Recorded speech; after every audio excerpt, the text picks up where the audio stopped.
Good morning, everybody. Buenos dias. I am County Council Member and Vice Chair, Deni Taveras, and we are in the month of May celebrating Mental Health Awareness Month. And in that spirit, we're having and holding a series of webinars and conversations regarding seniors, children, women of color, and men of color.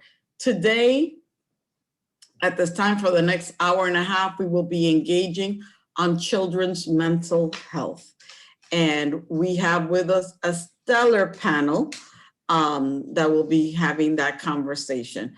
But first, let's take care of some housekeeping items before we introduce the stellar panel.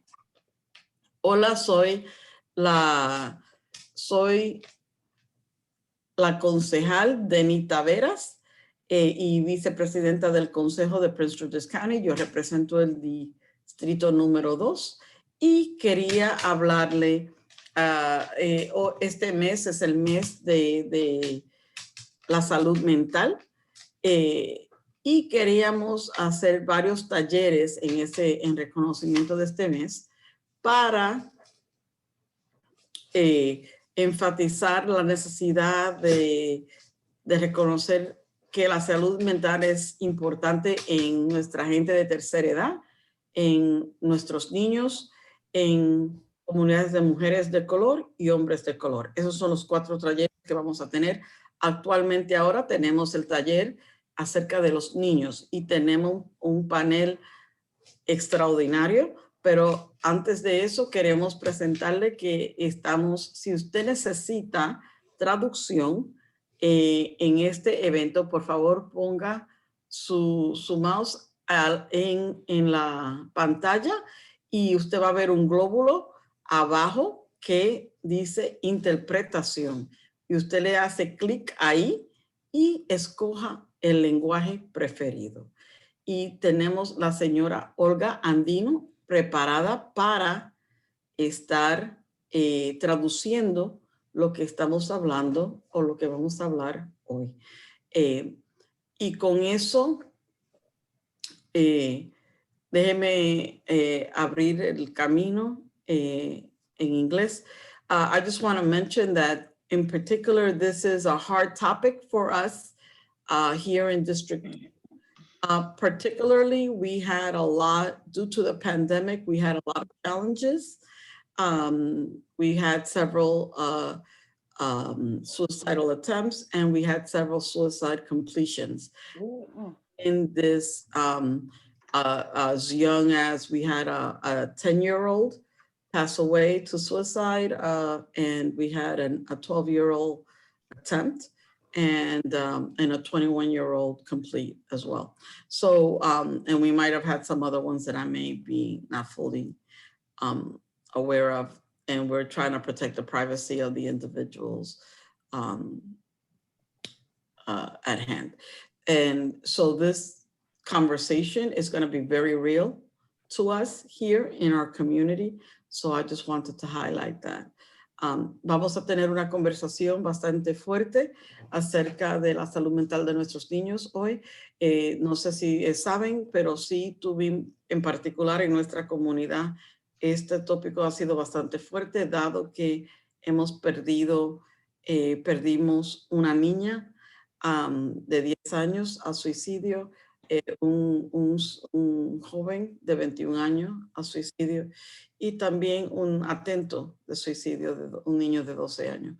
Y hubieron quizás algunos otros casos más que son un poquito delicados y por la privacidad de la familia quizás es mejor no tener esa conversación ahora. Pero creo que es bastante importante comenzar a hablar sobre este tema a profundo para que nosotros tratemos sabemos qué es lo que debemos de hacer. So with that, I'll kick it off. I'm going to start from left to right.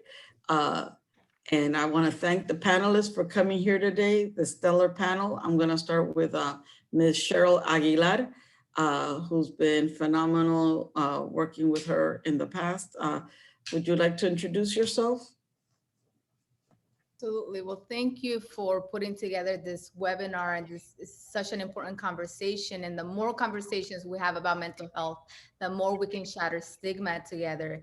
I just want to say my heart goes out to the families who love their loved ones. No parent should have to lose their child due to suicide. So this conversation couldn't be more timely. I gotta say, I have a love for Prince George's County. It was through my work in Prince George's County a few years ago, more than a decade ago, that I decided to go back to school to pursue a master's in social work. I am a clinical social worker who works in the DC metro area, serving all families from all walks of life. My practice is the Hope Center for Wellness. I'm a founder, director, and one of the therapists at my practice. And I am delighted to be here among with old friends and new friends to have an important conversation. Thank you. And Doctora Mercedes Hernandez, a dear, dear friend, but would you like to introduce yourself and your areas of, and talk a little bit also about your areas of expertise? Good afternoon, everyone. Thank you for having me in this wonderful panel. Again, I would like to echo the remarks made by Ms. Aguilar and extend my condolences to the families who have lost loved ones, particularly, the fact that they have lost these children who obviously did not feel like they could talk about what they were experiencing prior to taking such aggressive and violent action against themselves. I am the director of the of mental health at the Prince George's County Correctional Center, and one of the areas of expertise is suicide prevention, because the greatest challenge in correctional settings is suicide. So I'm honored to be part of this panel and to contribute, my knowledge of prevention. Thank you. No, thank you. And Ms. Susana Molina from La Clínica del Pueblo. Hello, everybody. Yes, my name is Susana Molina. I'm really, really happy to be here. Again, echoing what Dr. Mercedes Hernandez said and Cheryl Aguilar about the importance of talking about these issues. I am based at Northwestern High School, where I'm able to work with the youth, students 9 through 12. We provide wraparound services, case management, mentorship, and most importantly, mental health services, including individual sessions and family therapy to our immigrant youth. Thank you, Ms. Molina. And Dr. Claire Agard. Good afternoon. I'm a psychologist with Prince George's County Public Schools, and this is my 7th year that I've been assigned to Northwestern High. Prior to that, I've been with the county for more than 30 years. And prior to that, I'd worked with all grade levels, beginning with preschool all the way to 12th, but Northwestern has been home recently. No, and thank you. Thank you so much. Thank you so much for all of you for coming over. And so let's get it started. Just to have a broad conversation. What is mental health and why is it important? Just a basic 101. I mean, we can. I guess I'll take that one. Mental health is more than not being mentally ill. It's more than the absence of mental illness. It's about a feeling of well-being, effectiveness, just feeling good about yourself socially, professionally, and all of that. Mental health is important because it influences all aspects of our lives. It influences how we behave, think, the decisions we make. And it can also have significant influence on our physical health. Hold on a minute, there's, If I could just add that, you know, to build on what Dr. Agard has just mentioned, one of the key issues of mental health is a sense of agency. And as she indicated, it's a sense of feeling that you are capable of changing the conditions in your life, of influencing how your life is lived, and redirecting where you're going with respect to any challenges you're facing.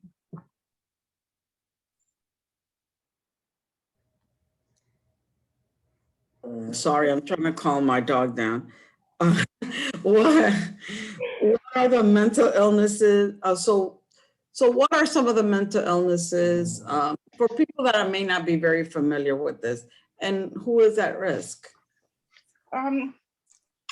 Mental illness, I would say, there are health conditions that affect a person's mental state, how that person behaves, thinks, and feels. Let's see, I've said that before. It's diagnosed among children quite often, and vulnerability to mental health is determined both by genes and by environmental factors. Someone can have, however, someone can have a genetic predisposition to mental illness, meaning that they can have a family member who is mentally ill. That places them at risk for being mentally ill, for developing some type of mental illness. But that doesn't have to happen. It depends upon the person's experiences and other environmental factors. So because we have a genetic disposition, doesn't mean that we'll ultimately become ill. And I think the best way I could explain it is by using the metaphor, you know, the genes load the gun, and the environment plays the trigger. Best way I can explain it.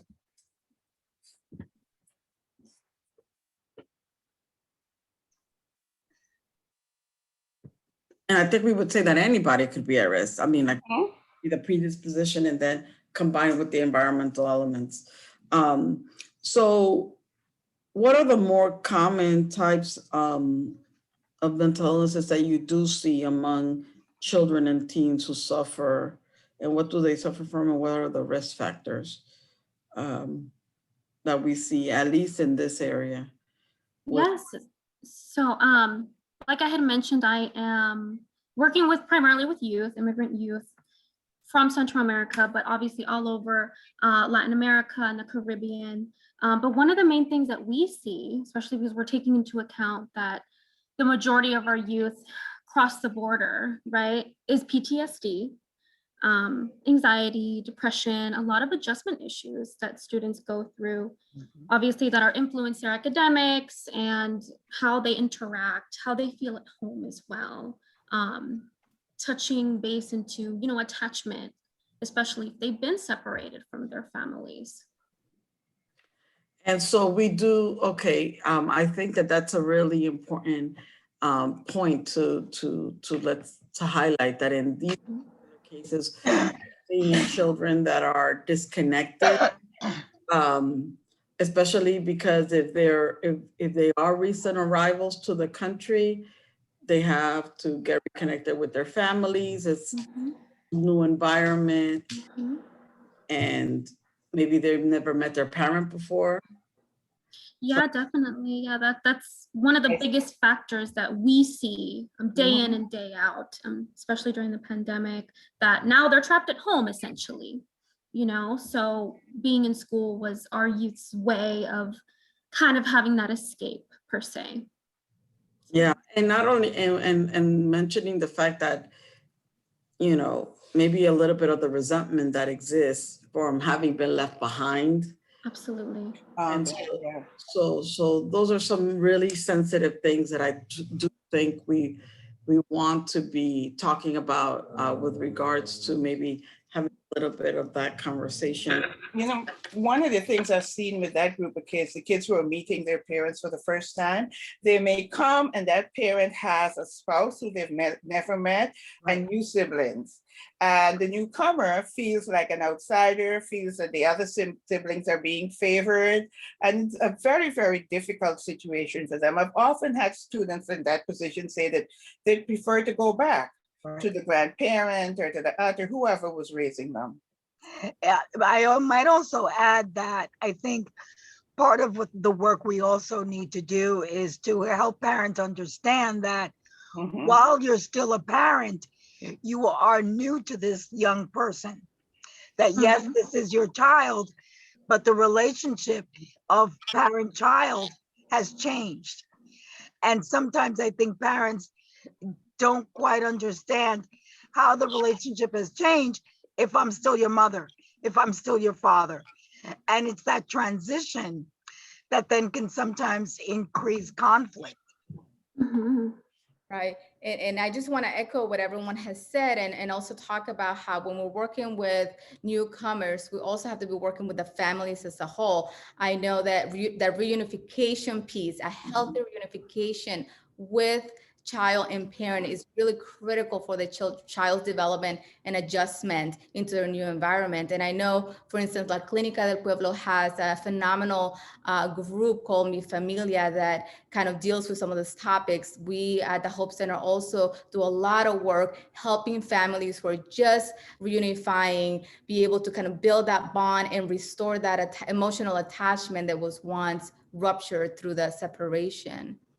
You know, what I've seen is that some families are reluctant to take advantage of that type of resource if they're here illegally, even though you would say to them that everything is confidential, you don't have to worry about that. There's this trust issue.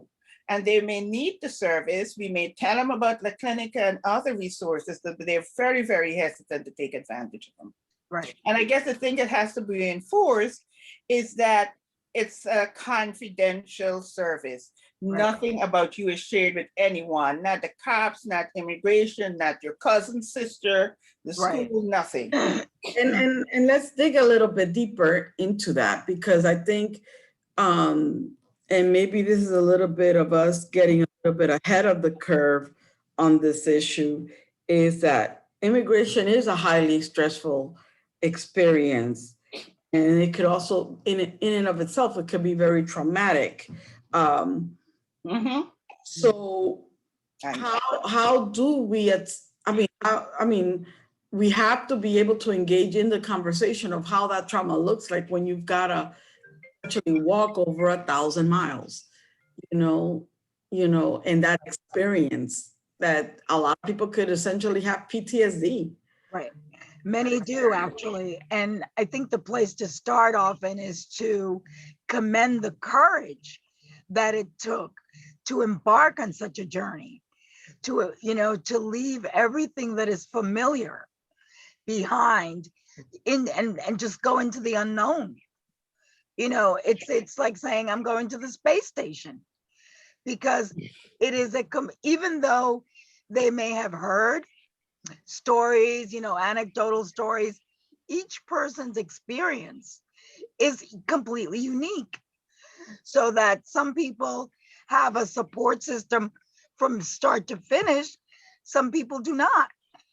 And, and for the children, the stress on the parent of having to protect the child and themselves is an additional issue, because oftentimes the children feel like I have to make sure that my mom is safe or that my dad is safe.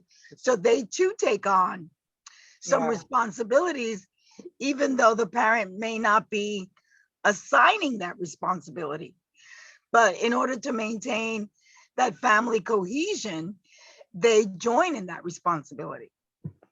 Yeah, because at Northwestern, I've come across several kids who are working, and you say, well, your grades are being impacted. Can you give up the job? And they'll say, no, I need to help my family. We've got students who even working during the day and missing classes because they feel the responsibility of helping, to take care of the family.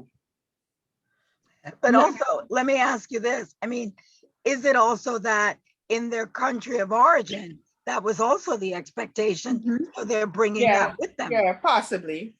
And you know, Yeah. go ahead. Oh, sorry, you can go ahead. You know, the thing is to depending upon where they live and go to school, these students may be faced with forms of racism, structural, implicit racism, negative comments from peers. You know, that tends to happen in some environments more than others. Right. But it does happen. Right. And it tends to shock them because most of them are, once they're out of school, they're isolated from the larger community and they just live in their close-knit community and they have no idea how to deal with it. And what would you, what have you seen on Ms. Molina? Yeah, echoing off of what everyone else has mentioned, but we also do see that a lot. I mean, no matter if our students are, you know, freshmen, sophomore, well into senior year too, as they're taking on more and more responsibility, having to send money back, even when they do have one or two parents or even guardians here in the US, that responsibility of I have to send money back to my grandparents because, you know, they helped raise me and just that connection. And also due to the pandemic, we have had so many students having to take on jobs because their parents or guardians unfortunately lost their jobs. So that's been really, really impactful with their grades and their overall mental health well-being.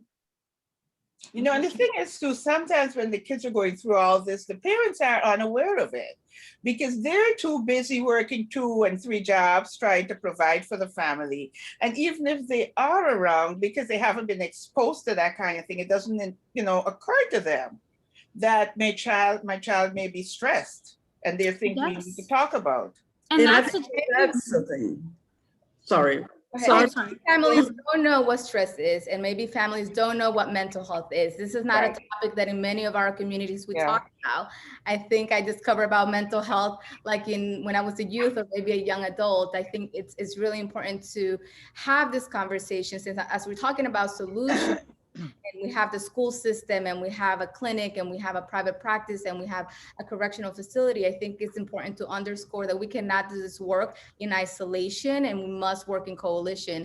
I think it's having worked in Prince George's County, one of the things that, and I see this in DC as well, is those partnerships between entities. I know that a few years back, we had some workshops. I was part of a whole series of acculturation to wellness and mental health to immigrant families by going to deliver workshops around what mental health and wellness is, right where parents and students are at. I think it's really important to meet the families where they're at and not necessarily uproot them from what they know. And sometimes when we as providers can come off really forceful in wanting to shift someone into a different direction, but just having a trauma-informed approach, knowing that many of our families haven't been socialized to the topics that we're talking about. And that's part of our work, being able to introduce wellness in a way that is accessible to people. And one of the partnerships that is happening right now is partnerships between churches and mental health providers. I actually get a lot of referrals from churches, and that's exactly what we need to do. We need to create those bridges and be able to connect where people are at. You know, I mentioned at the beginning, before we started, that I'm from the only English-speaking country in South America, Guyana, and that's also a culture where nobody speaks about mental illness. As a matter of fact, if somebody's mentally ill, if people laugh and joke about them and talk about them being mad, other people, not mad like it's used here, but mad meaning crazy. Families hide them, and when they come over here, let's say they come to the school and this child has been tested and you come up with, you know, a possible diagnosis, they don't want to hear it. Nothing is wrong with my child. So it doesn't only happen in the Latino community. No. And I wanna highlight, I do think that this applies to everybody and that it doesn't matter where you're coming from. And for full disclosure for me, I mean, to me, this matters because I lost my mother to suicide and when I was 4, and when nobody had a conversation about it, you know, in my family, it happened again about 30 years later. Another family member passed, and obviously we had family members that had suffered from paranoid schizophrenia and mental health illness. And again, it was something that we never attacked full on, head on. And even in myself, and I consider myself a very well-educated person, I've got various degrees from Ivy League schools, I didn't even recognize something was happening to me. And so those are things that I think we need to, do need to educate ourselves on what that is. So we could find the appropriate treatments and know where to go for the help that you need. So the thing is, let's talk about, in talking about anxiety, depression, and suicide, I think we really dug in deep about this immigration experience, but let's also be cognizant that this is also evident in a lot of our, in a lot of the population of the youth that is born here. Right. You know, when they have somebody new coming into the house, or even the child that is naturally depressive because they have a predisposition in genes or environment, like you said, Dr. Agard. On that end,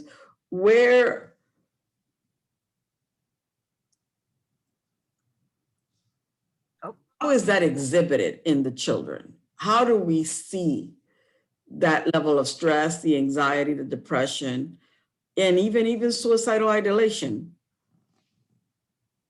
We start seeing changes. We start seeing changes in patterns.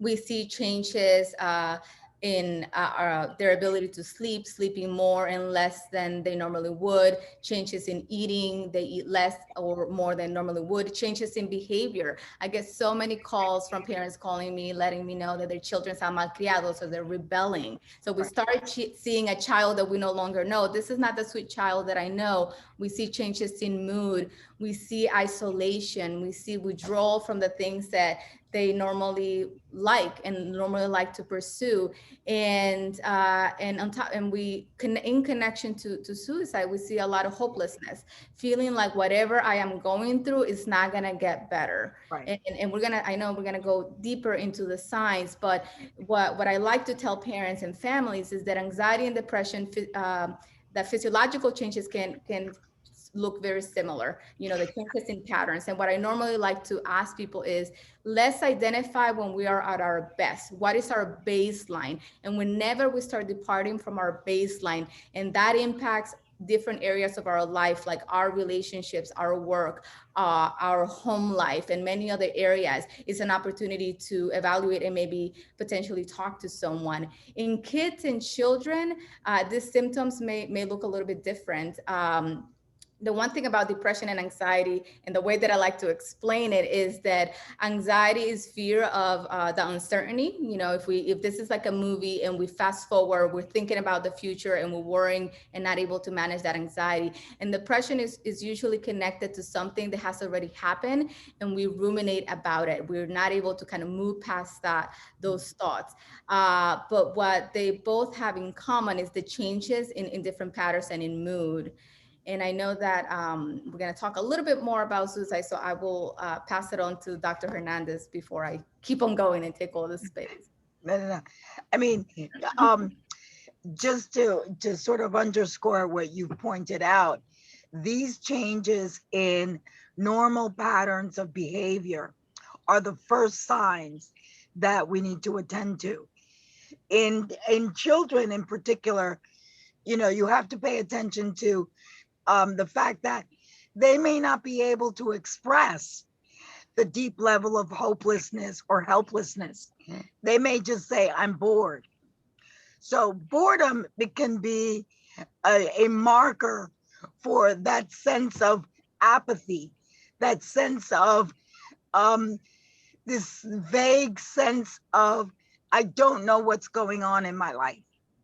But they may not have the language to express that in a way that the parents can understand the severity of what they're feeling. So that, so one of the key things that we want to be able to do with children is to help them articulate what those feelings are. So is it just sad because something is happening, or is it the sadness so much that nothing seems to help? Is it are you bored because you no longer want to play with this, or is it a different type of boredom? Are you feeling like nothing you do as a person is meaningful to you and to other people? So breaking down what these feelings are in a way that then helps the parent to understand and helps the child to understand, okay, this is something we need to look at. This is something we need to attend to, and this is how we're going to attend to it. So as Cheryl mentioned, changes in appetite, sleep, because we have to remember, lack of sleep changes everything. Mhm. Lack of sleep changes your ability to concentrate, your ability to think clearly, which means that it affects your judgment, which means that it's going to affect your health, because lack of sleep is going to affect your appetite. It's going to affect your, bodily complaints. So you'll have some somatic complaints of aches and pains, Mhm. headaches. So things just build on each other.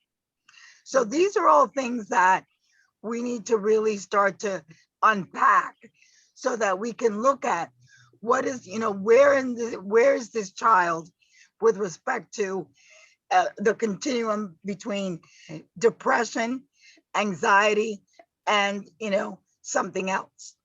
And like Susana mentioned, PTSD, because these symptoms are all common to all these diagnoses.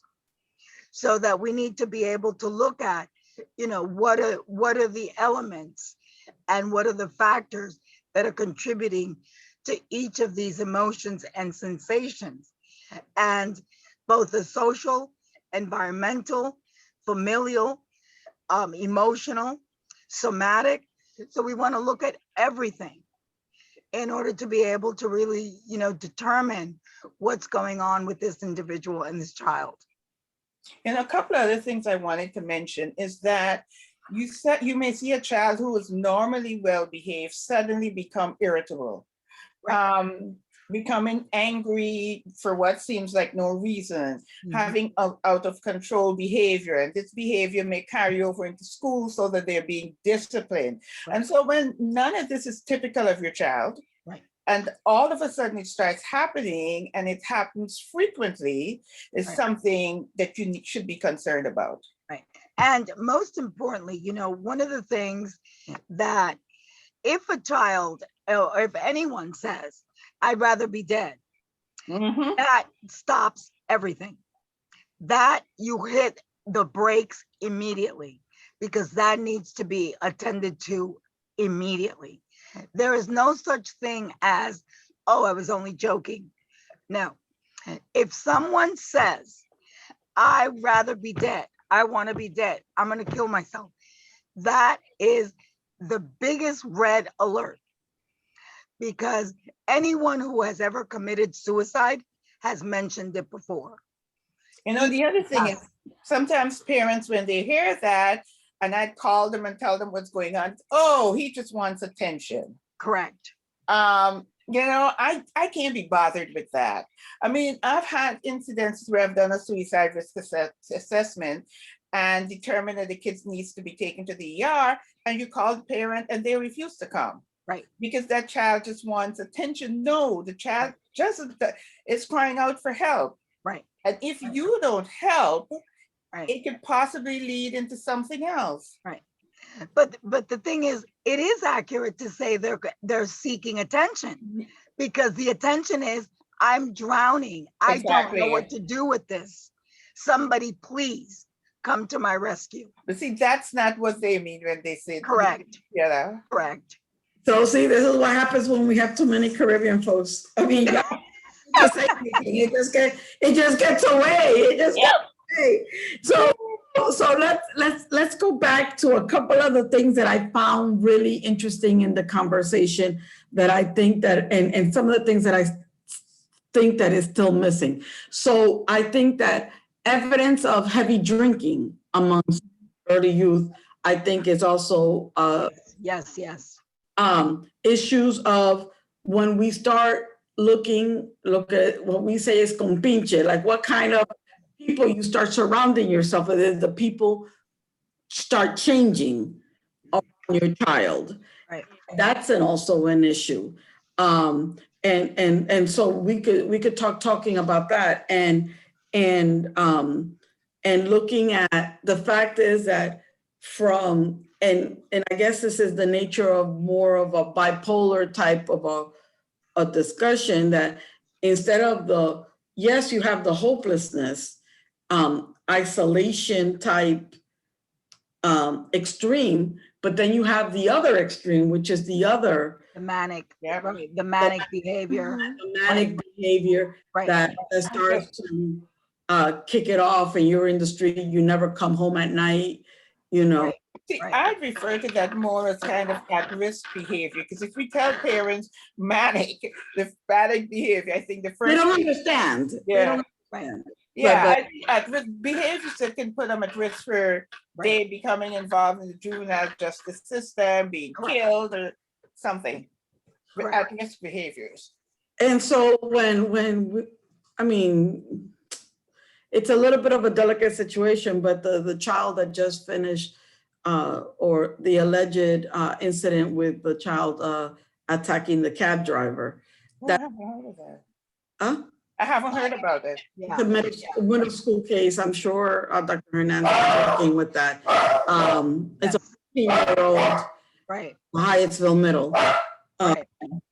that allegedly killed a cab driver. Right. So this is a child, obviously, that had emotional problems, that was being treated, that was being worked on with, and got in cahoots with the wrong people. Right. And, because of the pandemic, because they were being treated with a psychiatrist and they were having, they were receiving appropriate care until Right. the pandemic hit. And so, and the sense was that the mother went where she could to ask for help. And she felt like there was nothing there for her. There was nothing there for her to grab onto to ask for help for her child during this time. So, I mean, how can we help those parents that don't, that they don't know where to go? Where do they start? Who do they go to? How do they go? Especially parents that don't have a lot of money. Where can they go for help and resources? Susana? It's really unfortunate that a parent feels like they couldn't find the help they needed early. It's really unfortunate when this happens. So I just want to bring it back to this conversation. The more we have this conversation, we have social media, we have our own outlets to get information out. We need to be doing this 24/7. And one of the things that I wanted to come back to, Deni, is I appreciate your courage in sharing your own experience, because this is exactly how we help people get connected, by talking about when I go to therapy, by talking about when I'm stressed, by talking about when I'm depressed. But we're having those conversations behind closed doors. If we put it under the rug, like many of us learn, we cannot help one another. And coming back to who is at risk, and the answer was like, we're all at risk. 1 out of 5 people in the United States are likely to have a mental health diagnosis. That could be one in this room.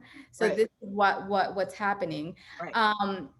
In terms of how do we get the information out, how do we get parents connected?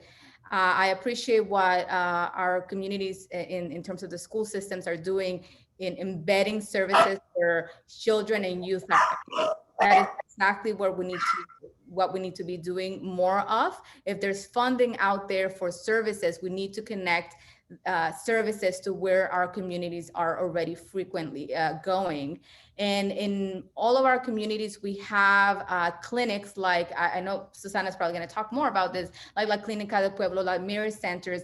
They get dedicated dollars to work with people who are uninsured and who may be undocumented. So there's lots of information out there. There's lots of resources out there, but not enough information to get out there. And there's also a sad reality that we need more providers in the mental health space. You know, sometimes we call around and we have like 2 to 3 Of color. waiting lists. Yeah. Absolutely. Or Especially of bilingual, color. specifically, Bilingual. bilingual. Color, That's the key. multicultural. Absolutely. Even Becky agrees. Yes. You know, the ironic thing is there's this agency called Mental Health America, and every year they put out a report. And Maryland ranks as number 13 in terms, which is low, in terms of rates of mental illness and rates of access to care. So we've got more access to care than 37 states in the country, but yet we can't find anything for so many of our kids, and it's because of the lack of health insurance. Right. And bilingual providers. Right. And we Providers is a big deal. Yeah. So just for full disclosure, I just finished negotiating the budget for the county. Huge. And we just got our federally qualified health centers fully funded. Excellent. For the next 3 years. So I'm super excited. Where are those located? So La Clinica will have, okay. La Clinica, Mary Center, Greater Bidens. Okay. All the federally qualified health centers will have the program, the Assurance program, fully funded at $5 million, which is huge for us. And we're looking to see how we can even expand and grow that moving forward in the future.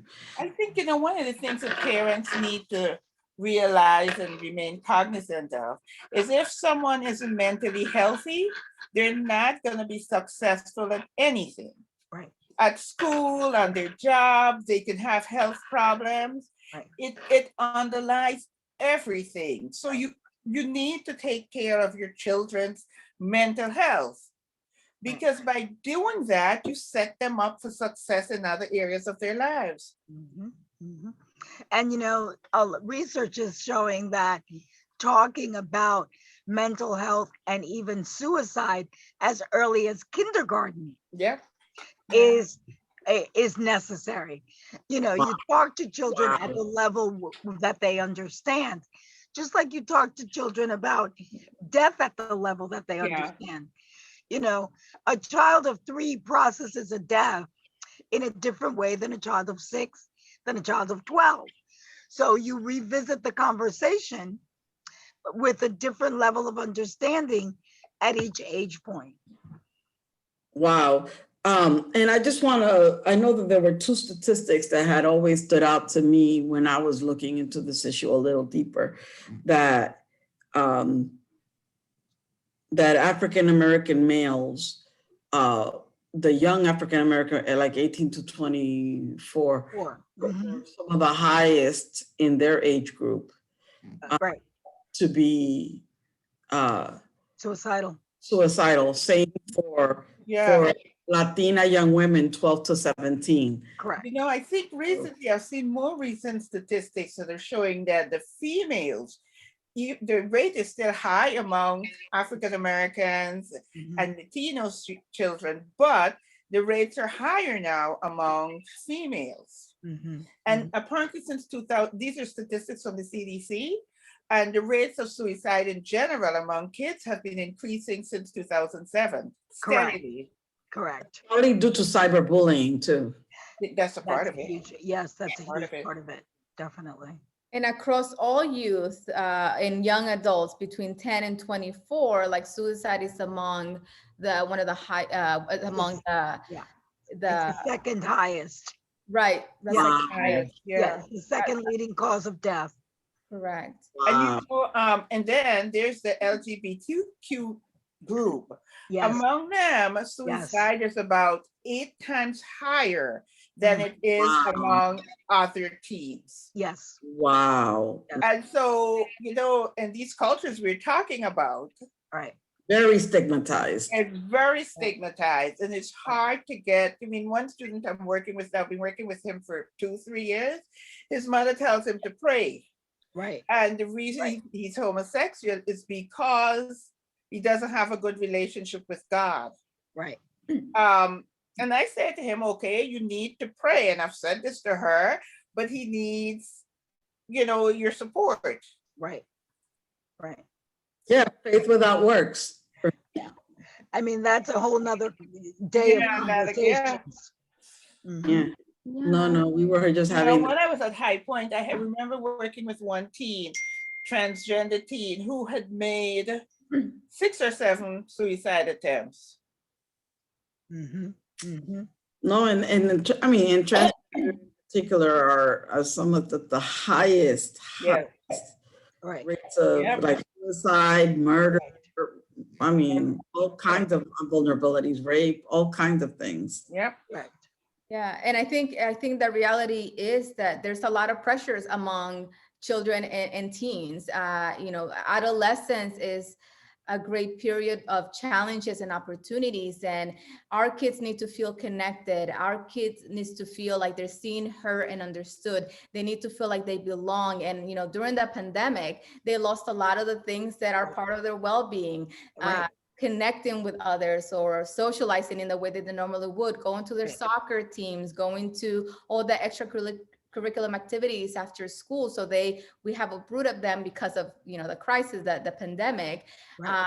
But it's really important that as we talk to parents and as we talk to one another, that we underscore all the challenges and stressors that our kids are facing. You know, bringing it back to the community. How many teens have seen their friends, Right.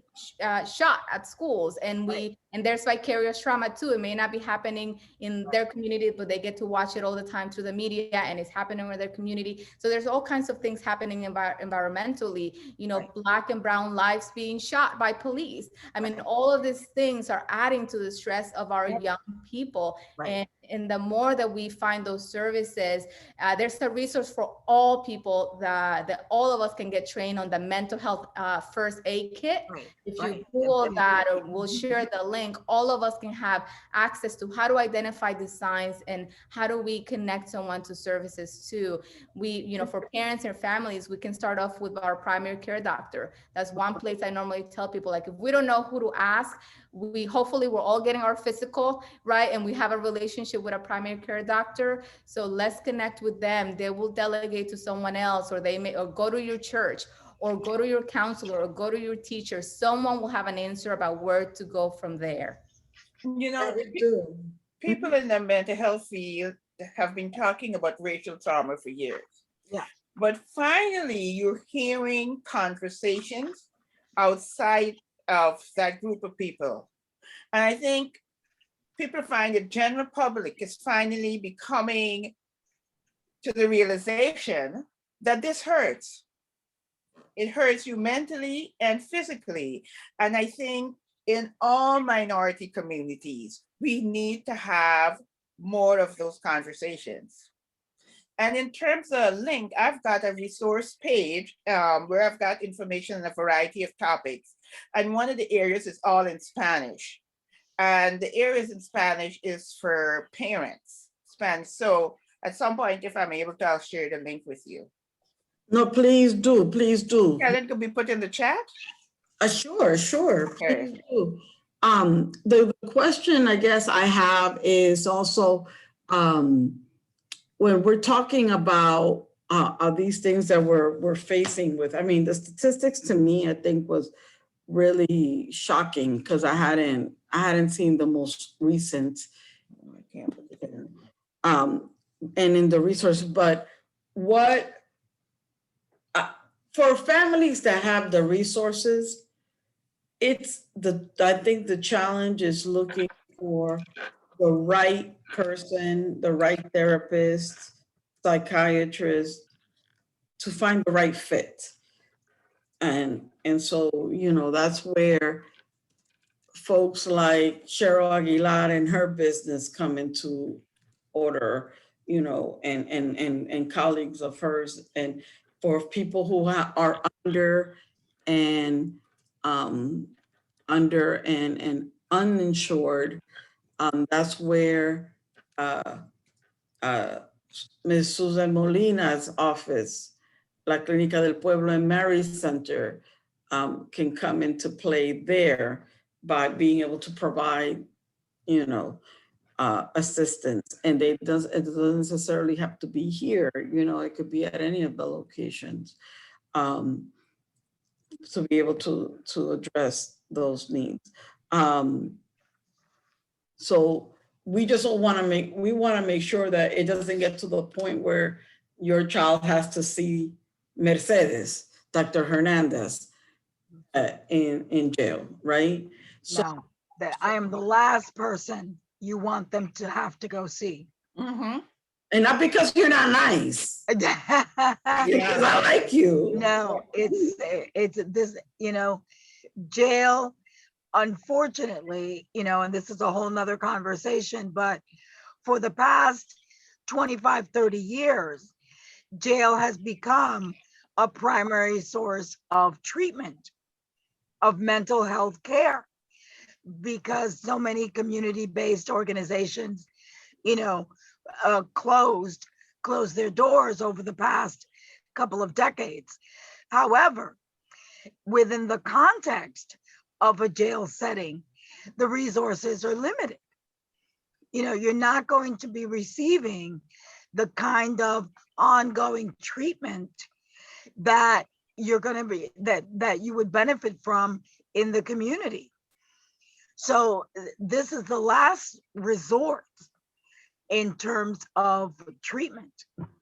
But it all starts, I mean, because everybody hears about the school to prison pipeline. Correct. So let's talk about what are the resources within the school system to be able to provide programming to our population here, not only in the district, but in the county.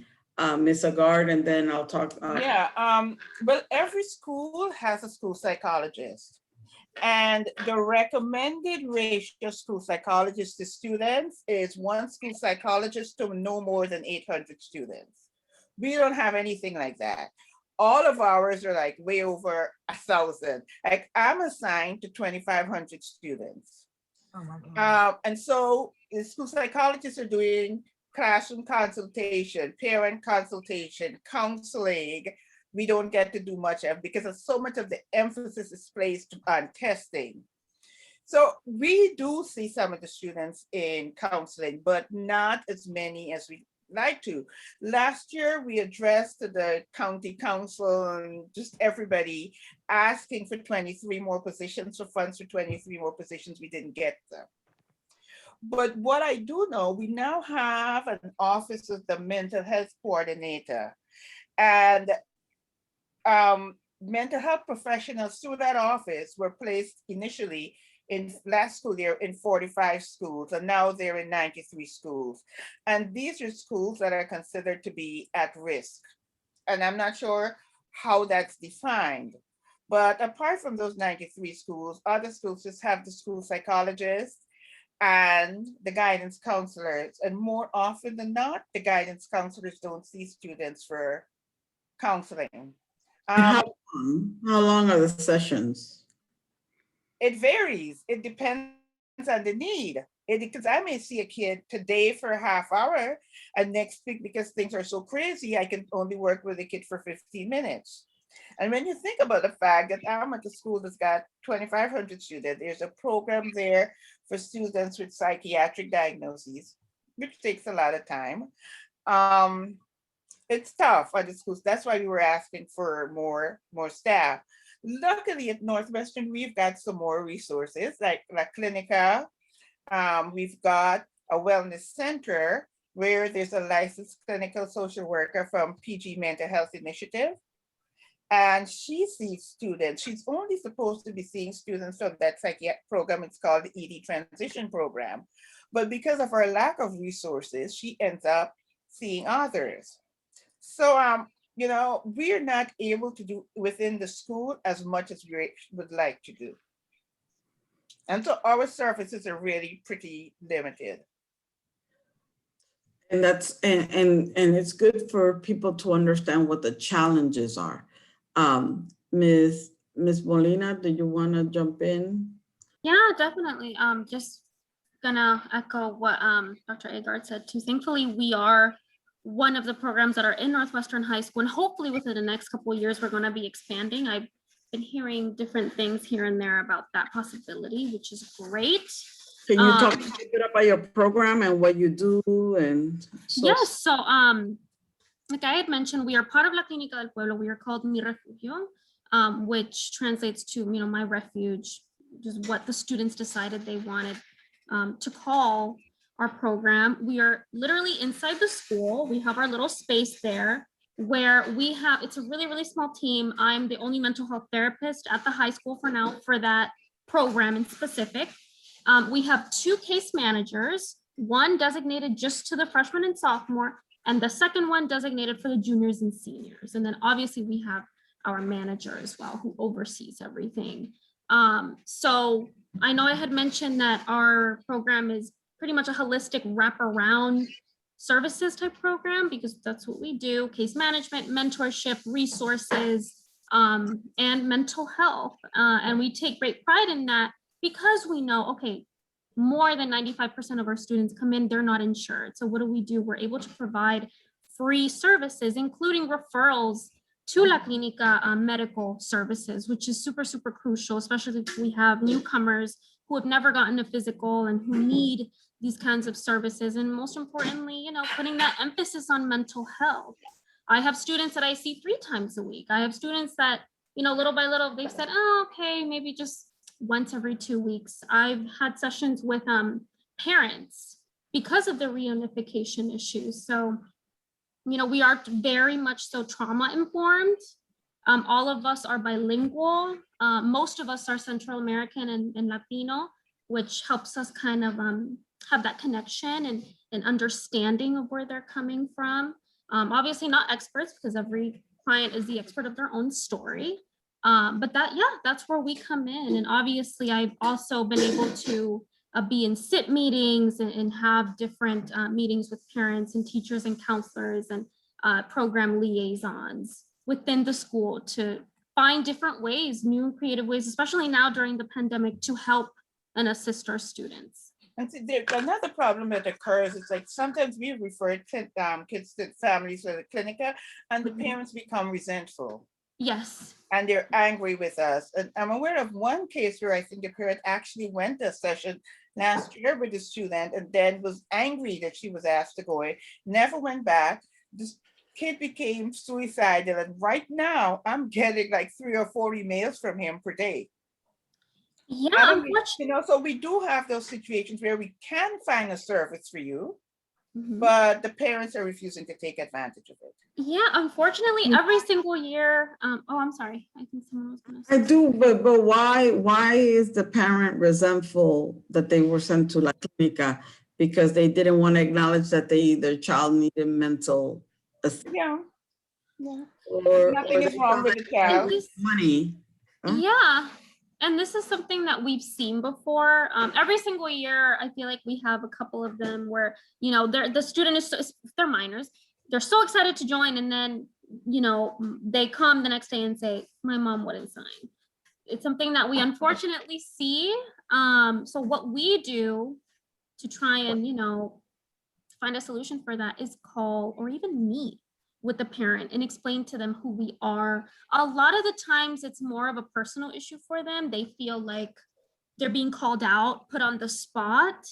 But yeah, this is unfortunately something. You know, in Maryland, students can sign to permission to receive mental health at age 16.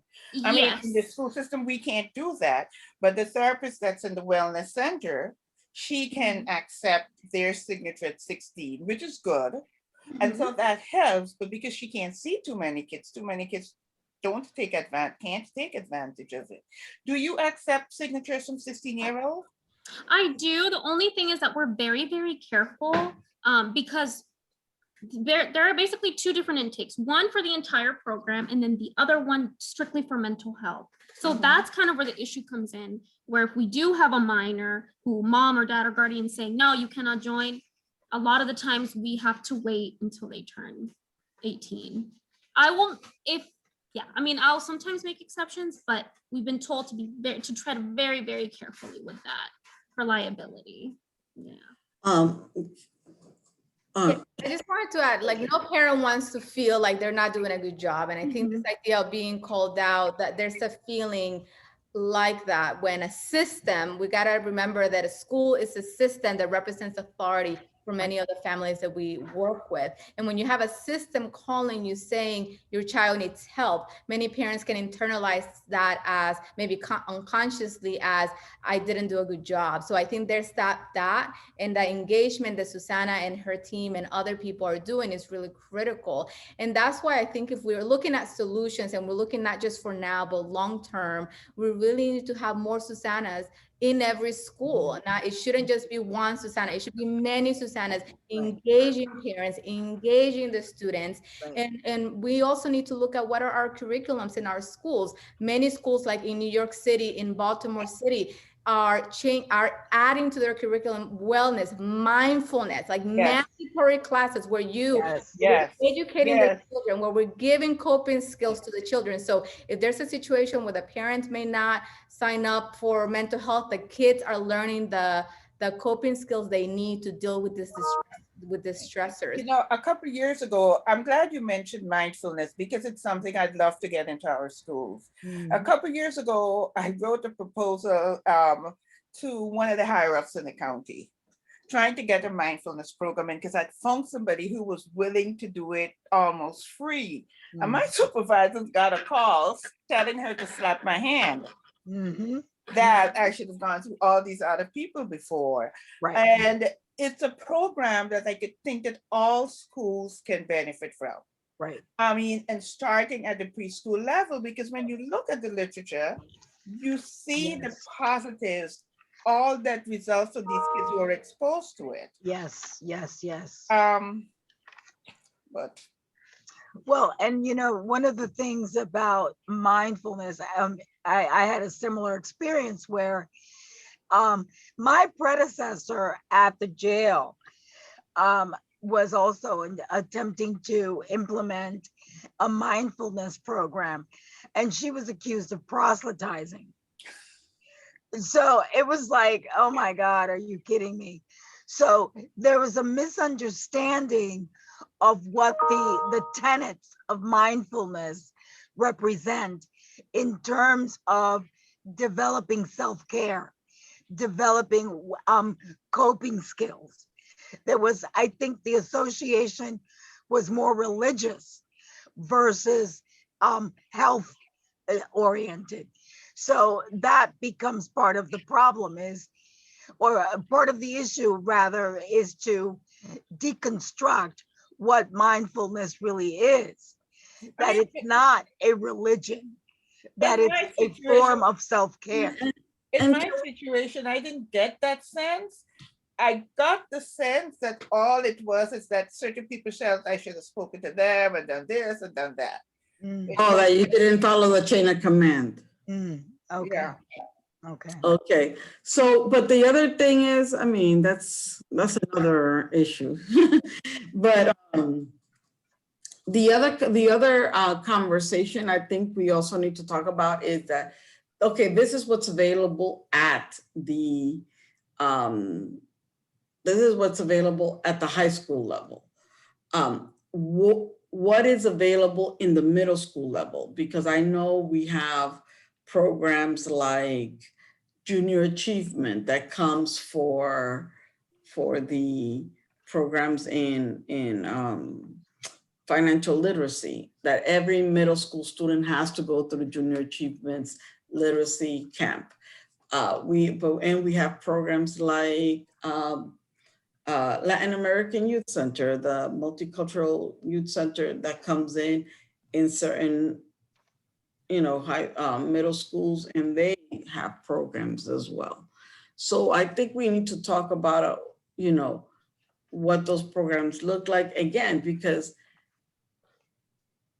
and the fact that we may also want an opportunity to keep your child busy, get them involved in parks and recreational efforts and every mis 15 años. That's for young men and young ladies. Right. Like that's the equivalent of our debutante ball that we have in the county, but for the Latino community. So we're talking about, these are things that would be, the things that we could get engaged with here. And it doesn't cost you a dime, a lot of these things. Or soccer for the young men.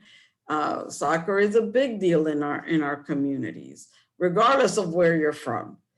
And those are things that can increase the endorphins, keep you active, and takes you out of your room and away from the video games. There's gotta be, so I don't know if we wanna talk a little bit about that.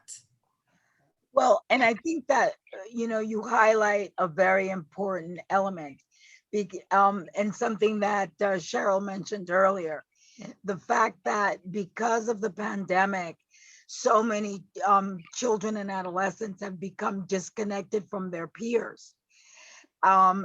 Peer engagement and youth connectedness is a critical protective factor for mental health. And the fact that so many children have become disconnected means that they have to rely on more internal resources as opposed to drawing from each other. And often, and as we know, again, as Cheryl mentioned earlier, adolescence in and of itself is a period of rapid growth and transition. So, and there's a lot going on with respect to self-identification, body acceptance, just a whole range of physical, social, and emotional factors that all converge during this period of growth.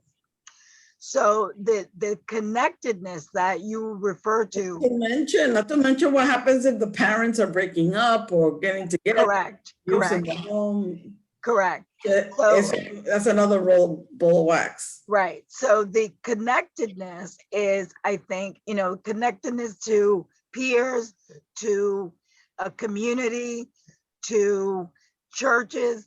Those connections are what provide protective factors for, decreasing stress, for improving, outlook on the whatever challenges the individuals may be facing. And so, okay, so we've defined more or less mental health wellness, where we are with that, what it is, what's common, what are the signs, what it looks like in our community, some of the triggers. We've talked about the impact of immigration or potential immigration, all this, and treatments. But so, and you've said some of the challenges with regards to maybe some parents that may be a little bit hard-headed in terms of facing the fact that there's nothing to be embarrassed about, right? About needing help. The thing I tell parents, it's no different from physical health. The only difference is where it originates. When you've got I say you don't want to see a psychiatrist, but if you've got a heart problem, you see a cardiologist. Got a mental health problem, then you see a mental health professional. It's no different, but it's hard to get them to buy into that, even when it's explained that way. And it's, it's cultural. And that happens across all minority cultures. And sometimes I become a little irritated when I see kids who can be helped and parents, and I know I shouldn't be irritated. I know I should be understanding. So then I almost have to slap myself, you know, because I understand why they're reacting the way they are, but I still wish that they would like sit back, relax, and at least listen to the information before making a decision. And I come from a perspective also where when my family is Dominican, and I don't know, there were these extreme cases that in like when, and I've seen it in other cases and throughout South America, where if somebody is born with a natural deformity, or if somebody is truly mentally ill, I mean, they'll just tie them up like a dog, you know, in a pole. I mean, that's how it used to be treated back in the old days. I mean, that's really, really the level of challenge that we in the United States, we've come a long way from.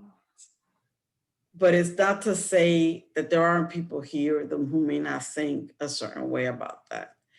And so that's the challenge, that we have to bring folks along and let them know, you know, it's okay to get help. We have 15 more minutes. Let me see how we can, how can we support our kids who may be experiencing challenges with mental illness. So our families, friends, community, what can we do to support them? Let me just say this.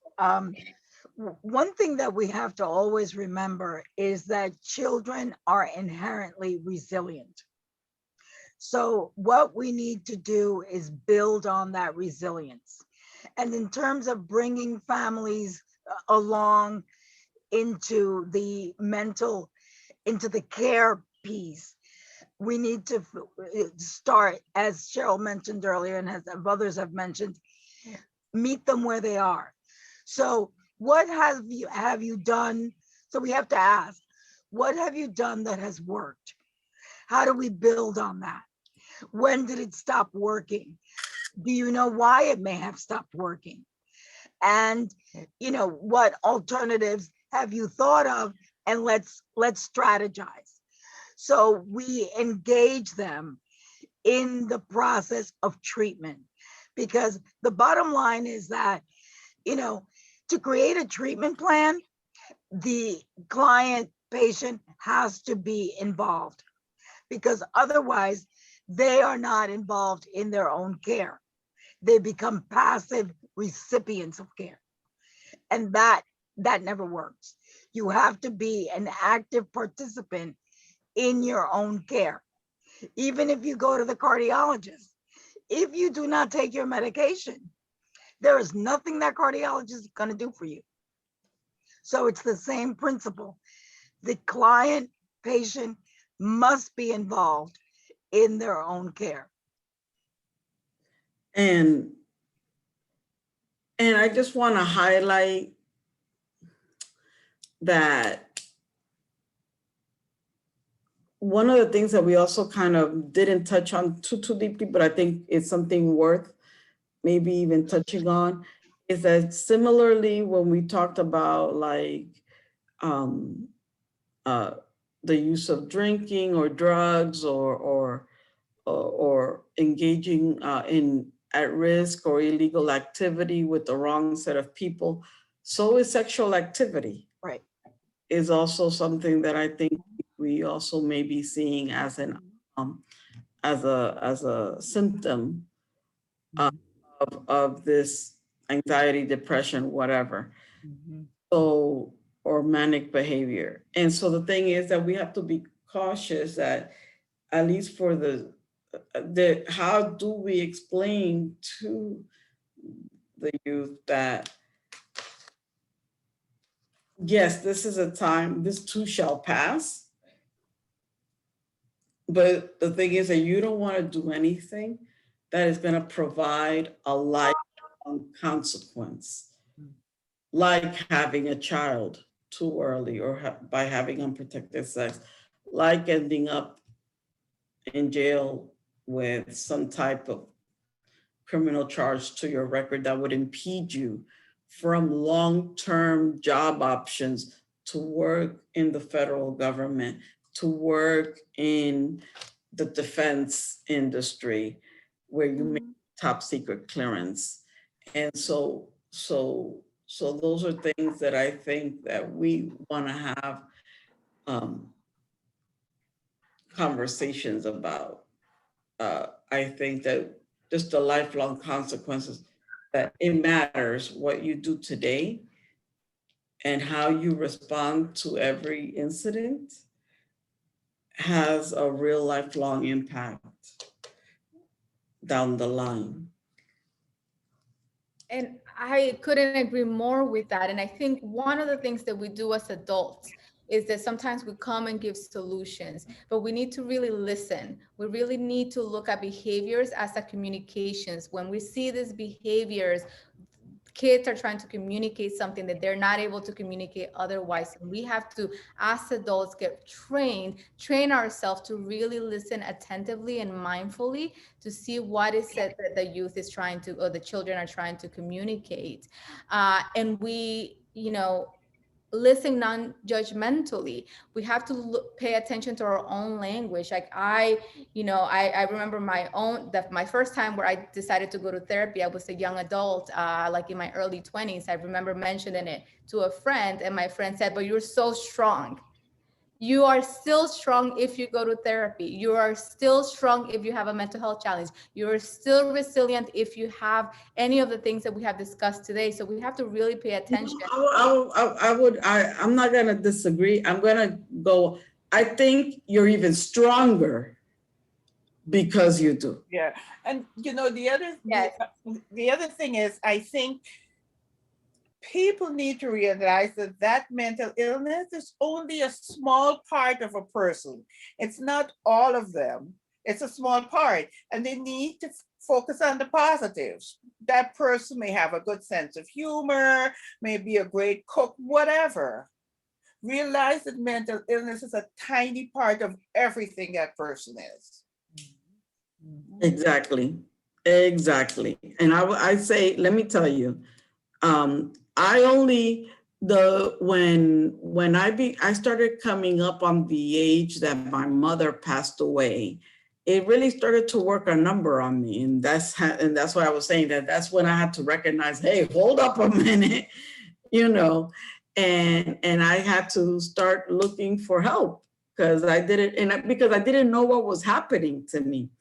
And it was interesting because as a result of that, as a result of having gone for the help, as a result of getting going to therapy, et cetera, whatever, it was life transforming.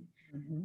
Life transforming. Actually, I think it was, remember Mercedes, I came to you and I was like, I think I need help. And she was like, go talk to so-and-so. And I was like, okay. And it was life transforming for me in the sense that I went from the bottom of the pool to being so confident now in myself today that I am a rock compared to that Deni. I want to say 13 plus whatever years ago. I mean, it's night and day. Mm-hmm. So to me, I am such an adamant supporter of these kinds of things that I think that it's not an issue of weakness, it's an issue of strength to me. So I want to move us into a little bit of the questions.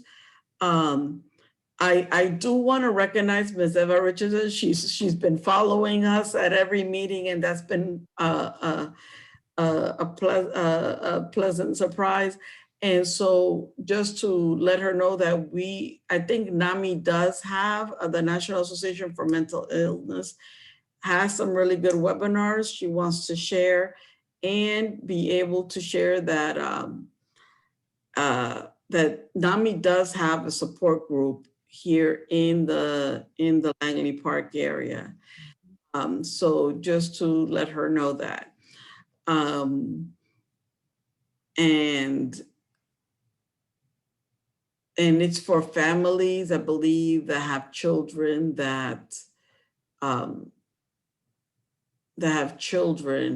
that suffer from mental health illnesses. Not children, but have individuals in their families with mental health illness, and so that they can be in a support group of how to help them, how to provide, care for the caretaker and for the client or the family member, etc.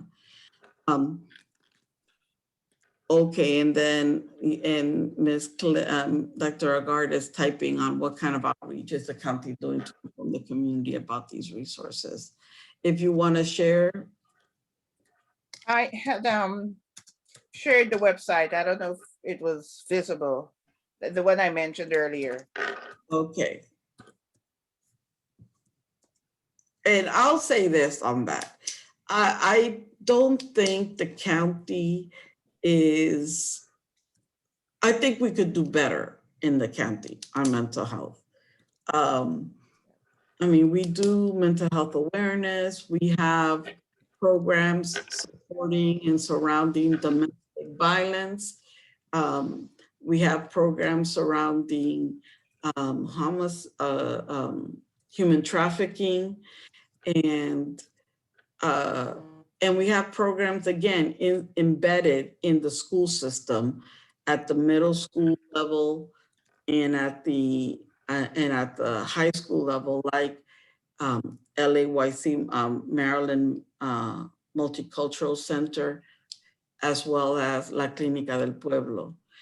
And in areas like at the elementary school level, we have, in some schools, we have clinics like Mary Center over at Cool Spring. And so those are the things that we kind of have in place right now. And Mis 15 Años is available through Parks and Rec. And it's a program that happens only once a year. But outside of that, like Cheryl said, we are starved for more mental health professionals that are bilingual in the region. And if we're starved for if we're thirsty for therapists that are bilingual, we're even more for psychiatrists, because I think the ratio is even less, or more starved. And as Dr. Agard said, I mean, the ratio should be 1 to 800, and even in the school system is 1 to about 2,000, and she's got 1 to 2,500. So that lets you know where we are right now. And we're even in the process of creating a brand new high school to get some of the overcrowding, and it's in design on that. So we're at 127. So I think that we've thank you for sharing the information.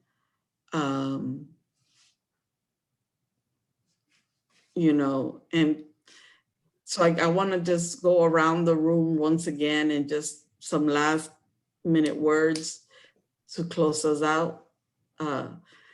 Cheryl, would you like to close us out today? Sure.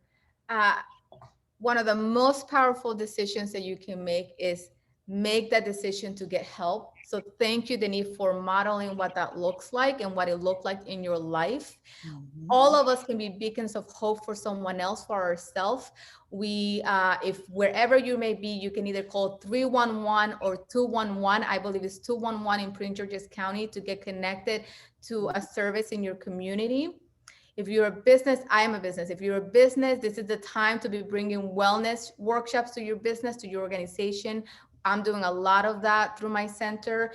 If you are a teacher, this is the time to continue to get your continued education credits and learn about emotional regulation and how you can continue to impact the work with youth. We can all play a role in making sure we are healthy as individuals and we are healthy as communities. Dr. Agard? The thing I'd like to say, as parents, community members, educate yourselves. And once you do that, you pass that, you share what you've learned with someone else, so that you wouldn't be the only person that has this information, but the community will become, gradually over time, become educated. Dr. Hernandez? I want to thank you, Deni, for putting together this illustrious panel. And it's been a complete pleasure to, join this group of clinicians, practitioners. The last thing I think I want to just reiterate is to remember that our communities are incredibly resilient. And the best thing we can do is to remind them and reinforce that. Thank you. No, thank you. Ms. Molina? Yes, thank you so much, everybody. I think that we've had such an excellent conversation about something that will continue to exist, especially as we start to jump into, normalcy now with the community and with the reopening of the schools that will most likely happen in the fall. One of the things that I would like to emphasize, just for all of us to continue having these difficult conversations. That's the one thing that we really, really work hard to do at Mi Refugio is, even if we're having conversations that make us uncomfortable, if that means, hey, let's get you a referral to see a psychiatrist at La Clinica del Pueblo, because we do have one there too, although she's completely through telemental health. Or, hey, let's get you part of our program because it looks like you're really struggling, and that's okay. That's why we're here to help. So that's the one thing that I would really like to emphasize for everybody. And thank you again. No, thank you, everybody. Muchas gracias por estar aquí con nosotros.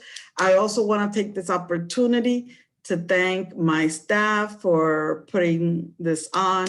Mr. Alvi Escobar is our technologist extraordinaire, alum and a true wildcat.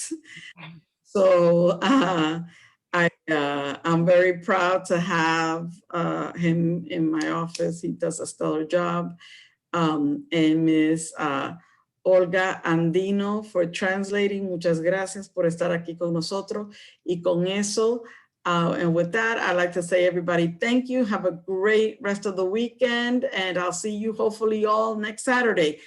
We're going to have a panel regarding women of color at 10 o'clock, and I believe men of color at 12 o'clock.